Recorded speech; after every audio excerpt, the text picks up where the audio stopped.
America Newscape shares History Matters August 1 to August 15 via the Grateful American Book Prize.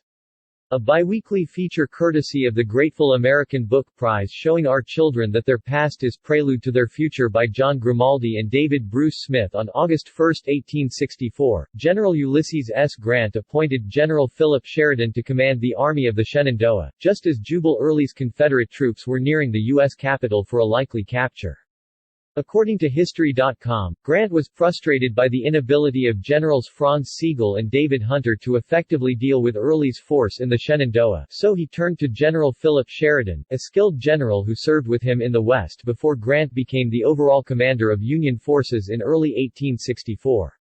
Sheridan decimated Early's Confederate army, nearly all possible sources of rebel supplies, and hastened the finish of the war. 9 months later, Robert E. Lee surrendered his Confederate troops to Grant in Appomattox, VA, and the war was ended.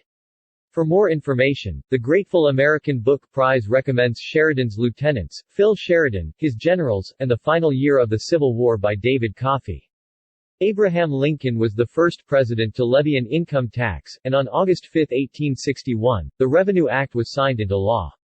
According to History.com, the country was trapped for cash because of the Civil War, so Lincoln and Congress agreed to a 3% tariff on annual incomes over $800. Congress repealed Lincoln's tax law in 1871, but the 16th Amendment, passed in 1909, which set in place the income tax system used today.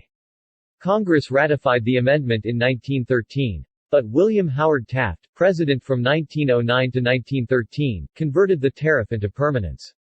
He also popularized golf, satiated himself with the first presidential limousine, and, in his post-White House years, was appointed Chief Justice of the United States. The Grateful American Book Prize recommends The Interesting History of Income Tax by William J. Federer. When Franklin Delano Roosevelt ascended to the presidency in 1933, America was in the third year of the Great Depression, which History.com described as the worst economic downturn in the history of the industrialized world. It started with the stock market crash of October 1929, then, Wall Street was tossed into a frenzy, and millions of people were pitched into unemployment and poverty. On August 14, 1935, the President signed the Social Security Act into law. This measure gives at least some protection to 30 million of our citizens who will reap direct benefits through unemployment compensation, through old age pensions and through increased services for the protection of children and the prevention of ill health. The law was intended to assist the towering amount of people who could not find employment, but it evolved into a powerful safety net for retirees, the disabled, and recipients of death benefits.